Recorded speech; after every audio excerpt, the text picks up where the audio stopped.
Blackpool Pleasure Beach have a massive gyro swing coming in 2026, but so far we've not found out what it's going to be called.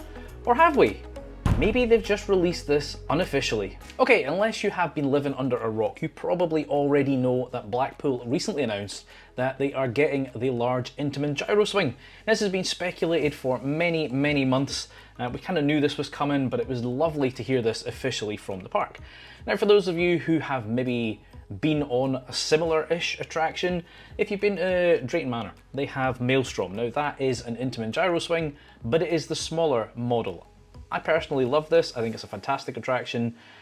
It's around about, I want to say 78 foot, something like that. This thing's nearly double. It is 138 foot.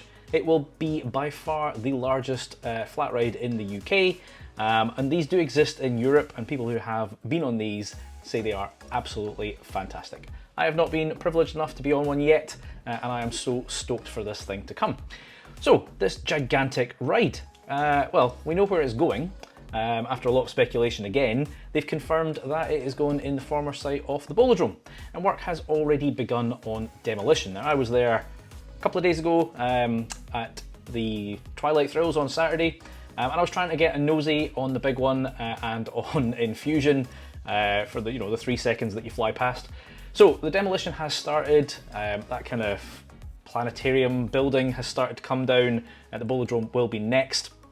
The stairs are gone now, and there is construction fencing up along the side of river caves. So that is the area where it is going. There is other documents that have come out because the park needs to put a ton of trees in. I think 60 trees they have to put in, and I think that's related to the apartments they want to do, but they've already shown that they're going to put some trees around there, so I sense we're losing that car park completely. It's probably not the most used car park, to be fair, but that is the area where this attraction is going. Now, the park, basically, when they did a teaser at the season launch, there was a very small clip of this sort of swing coming in, and then it sort of cut to this golden snake, and it just said Project 2026. So, of course, that immediately got speculation about what could be the name of this attraction, and the park has said that that will be the next thing that they tell us. But somebody's pointed out to me that they may already have leaked this, because a couple of months ago there was a trademark filed by the park, and that trademark is Aviktas. Now, I've done a lot of searching online for this, and I've even asked ChatGPT to do some searching for me as well. There doesn't appear to be a direct meaning for Aviktas. It's kind of got some connotations of mythology. It kind of sounds like a sort of Greek mythological name, and given that there's this kind of gold snake, that kind of seems to tie in with that. I'm curious what this means though, because obviously Blackpool is an amusement park. It's not a theme park. It never has been, and possibly never will be. They are starting to kind of tease a little bit. I mean, Valhalla is very well themed. Launchpad, I mean, so far they put a couple of vinyls up. We don't know if there'll be any more than that. So will this actually be themed? Or will it just be kind of stylized, a bit like Icon and a bit like Hyperia? All right, let's take a look at this trademark then, because it was actually filed in January. Nobody seems to have spotted this, apart from the person that let me know about it in the comment in one of my videos. And if you know anything about trademarks, there are these different classifications, right? So you trademark something in relation to a type of thing, right? And I suspect the more of these classes that you add, the more expensive it is, because you can't just go trademark it for everything. You could, but it costs you a fortune. So they've included a few different classes in here. So they've got class 16, which is paper, stationery, writing paper, pads, merch. Class 18, bags, luggage, travel bags, merch. Class 21, tableware, knives, forks, spoons, ceramic, glass, porcelain, plates, bowls, merch. Class 25, clothing, footwear, and headgear, merch. Class 28, fairground ride apparatus and equipment. So this trademark, whatever it's for, and right now this is the only thing we know of, includes a trademark for a ride apparatus, which kind of makes me think this is therefore going to be the name of that ride, or a contender for it. Bear in mind, Toxicator was released as a trademark many months before it happened. Many of us teased I remember speaking to Bianca at the Hex launch and going, how's Toxicator going? And of course she played dumb because it hadn't been officially announced at that point. So this could very well be it. And then the last one they've got is Class 41, provision of amusement park facilities and services, provision of theme park and fairground facilities and services, provision of fun fair facilities and services. Not sure what that one entirely means, other than maybe they can have a shop that says Aviktas. I don't know.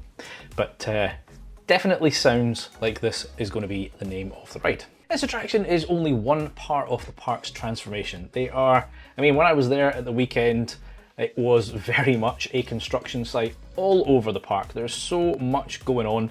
I mean, they have said that they are in this transformational phase. It does sound like they are trying to modernise the park and step away from heritage, which I know there are a lot of people worried about or frustrated about or even angry about. And I get it to an extent. The park has obviously got to where it is based on that heritage, but there's definitely that question mark now about what the future holds for parks like that. I don't think they're ever going to completely abandon that heritage, but I do sense they're going to scale it back quite a bit. Now, Amanda was very, very vocal in congratulating Universal in coming to the UK. I think from her point of view, and I kind of see where she's coming at, obviously the government has been massively involved in bringing Universal because it is a fundamentally transformational project for the UK. But then if they are going to start showing that much love and care to, you know, one theme park, surely the rest of the industry deserves the same sort of love. Now, we've obviously seen parks struggling.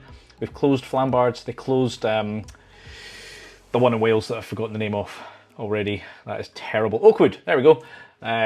Gone and already forgotten. But yeah, the UK government could do with just kind of giving the same support to other parks, and obviously that's kind of what Amanda's alluding to. You know, if it's now been recognised as a vital part of the UK leisure industry, then it needs to get that support from the government. There's so much going on around the park at the moment. I mean, you know, we've got the demolition of the Bolodrome for this new attraction. We've almost got Launchpad completed. We still don't have an opening date for that, although there is an event on May the 18th, I think, so it has to be open by then. Don't know if that will be its opening day or not. River Caves, actively getting some work done to it. We've seen them inside with some plans, so they're doing something to that. Grand National is getting some TLC for its 90th birthday. Interestingly, there's been some rumblings around lately that they are trying to apply for, to get its Grade 2 listing removed to allow them to demolish the ride. I find that hard to believe, simply because they are putting some money into it right now to you know, celebrate its 90th birthday, and that seems highly unlikely for a park that is being very frugal with its spending right now. So not sure where those rumours came from and whether there's any strength in them. Maybe they're asking for that listing to be removed so they can do something a bit more to the ride. Again, I know a lot of people say RMC, but in any case, Grand National currently is getting some TLC for its 90th birthday. Of course, we've got the Grand Prix site, which is derelict right now. I still think that's going to be a couple of years before we see anything. And then there's the smaller attractions that closed. Gallopers have disappeared, the Thompson's Carousel, Alpine Rally, Red Force is still in bits. So the park is kind of in this weird state right now. It looks very weird. If you're a member of the public and you turn up to the park, you're going to think, what the hell is going on? If you're an enthusiast, you understand what is going on, or at least hopefully what is going on. The park has been a lot more transparent than ever with us, which is fantastic. So I'm personally really excited about the future of Pleasure Beach, but yeah, I think it's going to be a few years before we see whatever vision they have come to fruition. But the first part of that will of course be next year with the return, or not the return, with the inclusion of this gyro swing and hopefully the return of River Caves right next to it. I do wonder actually if those two are going to tie in any shape or form. I know a lot of people don't want River Caves to change too much, you know, just kind of like a modernisation and tidy up, because some of it was looking tired. So if this is going to be a kind of Greek mythological thing, will they do anything to River Caves to tie the two together? Again, this is an amusement park, not a theme park, therefore you don't have to do that, but I am curious. Anyway, I'd love to know your thoughts down below on all of this, and as always, if you've enjoyed this, hit the like button, please do subscribe. I've been Chris, you've been watching Coaster Dad, I'll see you in the next one. Adios!